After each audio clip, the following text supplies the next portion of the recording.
She married him to bury his family, only to find the grave might be her own. On the night their pasts collide in fire and blood, the only truth left is the one they're both willing to die for. Hello everyone. This is Drama Lab, let the story begin.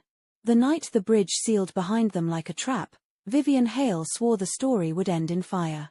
For 3 years, she'd rehearsed that vow. I will watch Alexander Blackwood's father burn for what he did to mine. But when the pursuing SUV's headlights flooded their Bentley, when metal shrieked and glass shattered, Vivian gripped the wheel not as an avenger, but as a terrified wife realizing the man bleeding beside her might be the only one who'd ever tried to keep her alive. 6 hours earlier, Alexander had loosened his navy tie in the boardroom, the same calm gesture he used before firing a division or signing a billion-dollar deal. His voice stayed cold. I pay for results, Mr. Dennison. The door is behind you. No one guessed his pulse raced toward their 8 o'clock anniversary reservation at Celeste, a rooftop restaurant cantilevered over the Hudson. At 7:30, Vivian stood in her Tribe-CA loft, adding cobalt to the canvas for her first digital immersive show. Her assistant Maya whispered Alexander's car waited outside.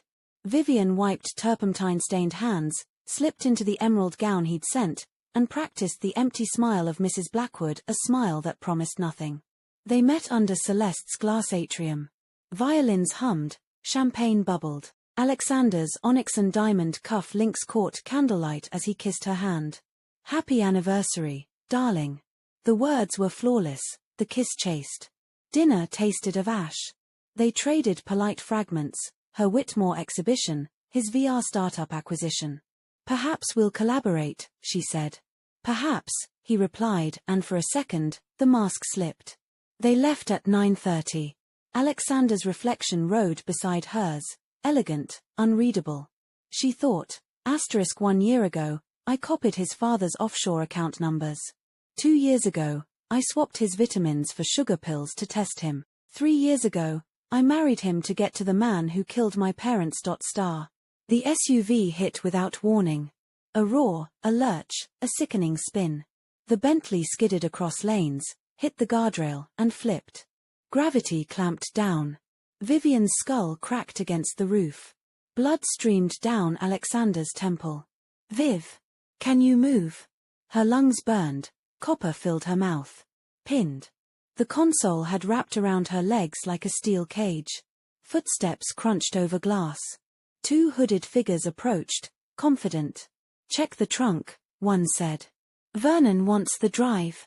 Vivian's pulse spiked. Vernon Hale, her uncle, guardian, the man who'd fed her tales of Blackwood treachery. She'd thought he hid the truth in a locked drawer. Now she wondered if the drawer was empty. Alexander's fingers found hers, calm. Glove compartment. 9mm. Safety's off. You brought a gun to our anniversary? Brought a lot of things. Didn't plan to use them. His smile was crooked, sorry. Vivian groped upward, slicing her palms, until her fingers closed around cold metal. Time's up, Mrs. Blackwood, the taller man drawled. Your uncle sends his regards. Vivian pulled the trigger. Glass exploded. The flashlight spun. A body followed. The second man raised his gun. Alexander lunged, shielding her. 2 pops. Warm droplets spattered her cheek, his blood or the shooter's, she couldn't tell. Sirens wailed. Tires screeched. The survivor fled. Alexander slumped against her, breath ragged. Drive, in my jacket. You drive, password. Don't talk. Help is. Your birthday. The light left his eyes like a receding tide. Paramedics cut her free, shouting codes. Vivian clung to Alexander's hand until they pried her fingers loose. In the ambulance, sirens splitting her skull, she whispered his name like an unfinished prayer. The hospital smelled of bleach and endings. Surgeons wheeled Alexander through double doors, his skin pale as bone under fluorescence. Vivian refused morphine until a resident threatened sedation. Even then, she stole a scalpel, tucking it under her thigh just in case Vernon came to finish it. He didn't. Instead, Detective Ramirez arrived, eyes like cracked marble. Mrs. Blackwood, about your uncle. He laid out photos, offshore ledgers, burner phones, a fingerprint from the SUV. Vernon's been siphoning Blackwood Holdings for years. We think he staged your parents' accident to take your trust. Tonight was clean-up. Vivian laughed, harsh. You're late. My husband tried to tell me 3 years ago. Maybe he lacked proof. Ramirez held up a plastic bag, a silver thumb drive shaped like a bullet. Found in Mr. Blackwood's jacket. It confirms everything. The drive felt weightless, yet crushing. I want to see my uncle. Vernon sat in an interrogation room, tuxedo askew, smaller under the bulb. Viv, thank God. The Blackwoods. Stop. She tossed the drive on the table. It spun, settling. I haven't opened it. Confess before I do. Vernon's face crumpled. You were always too smart, like your mother. Yes, I killed them. Your father found out I embezzled from the gallery. Threatened to expose me. The brake lines were easy. He leaned in. But the Blackwoods weren't innocent. Alexander's father buried the report to indict me. He wanted leverage over your trust. Your husband married you to control you. Vivian said, liar. Ask why he waited until tonight. Why he needed proof you couldn't ignore. We're all monsters. Some wear better masks. She left. Ramirez handed her water. Your husband's out of surgery. He's asking for you. Alexander lay in a halo of machines. A collapsed lung, a nicked liver. Vivian perched on the bed, afraid to touch him. I opened the drive. My uncle's guilty. But there's more about your father. His eyes flickered open. He pulled off the mask, trembling. Dad covered the crash to protect Blackwood Holdings. Thought he could buy silence. Vernon leveraged it, used me as insurance. I married you to keep you safe, close enough that he couldn't touch you without exposing himself. Vivian laughed, wet. So we both married for protection, not love. Poetic. No, he lifted her hand, kissing her bleeding knuckles. I fell for you at Reed College, 5 years ago. You lectured that dean about female surrealists. Lit the room on fire. You didn't notice me in the back. I hated you for 3 years. I know. I let you. It was the only way to keep you alive. Silence stretched, thin as thread. Dawn pearled the windows. Alexander's heartbeat steadied on the monitor. I don't know who I am without revenge. Let's find out.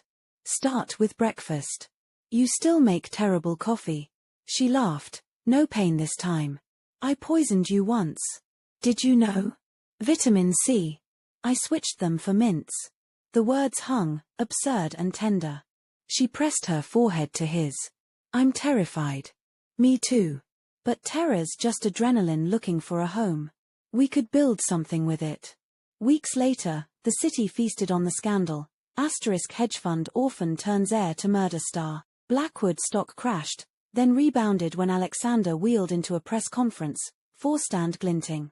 He spoke of transparency, a foundation in Vivian's parents' name. Cameras loved his fragile smile. They missed Vivian offstage, lacing her fingers with his where no one saw. They moved into the penthouse, same river view that framed their anniversary disaster. Vivian painted again, canvases thick with grief and sudden light. Alexander learned to walk, then run. Some nights they argued over contracts and art until dawn. Others, they just held each other, the city glittering below like spilled coins. Late autumn, Vivian found Alexander in the study, staring at a photo, her parents' wedding day, arm in arm with a younger Vernon. She wrapped her arms around him. I thought I burned all these. Ramirez found it in Vernon's safe. Thought you'd want it. She studied her mother's radiance, father's grin. I used to think love was a weapon. Turns out it's a mirror. Shows you who you are when everything burns. Alexander turned, cupping her jaw. And who are we? Survivors. But not just that. She kissed him, slow, tasting antiseptic and promise. Outside, snow fell, soft as forgiveness. A siren wailed below, another accident, another rescue, but inside, only 2 hearts learning a new rhythm. Months passed. They dismantled Vernon's fortress, brick by brick, memories, lies. Built anew, a gallery for her show, a foundation funding forensic art, a marriage without masks. At the opening, Vivian stood before her largest canvas, indigo and gold, resolving, from a distance, into two figures clinging amid falling ash. A reporter asked the title. She glanced at Alexander, his suit hiding the scar along his ribs. Second chances. Or proof. He raised an eyebrow. Proof of what? That sometimes the monster under the bed is just a scared child. And sometimes the person you married to destroy is the only one who teaches you to live. Flashbulbs popped. A child laughed. In the gallery's mirrored wall, Vivian saw their reflection. Two fractured souls stitched by scars and hope, not victors, but architects of what came next. Later, guests gone, city asleep, Vivian found the silver drive in Alexander's pocket. She held it like a relic, then dropped it into the river. It vanished without a splash. We've outgrown it. He pulled her close, chin on her head. Think Vernon will ever understand? Understanding needs remorse. We'll take justice. In the hush between breaths, Vivian realized the story hadn't ended in fire. It had begun there on that bridge, where metal twisted and blood met blood and carried them, improbably, here. A quiet place where love was no longer a weapon, but a choice. Renewed each morning when Alexander reached for her hand, and she didn't let go.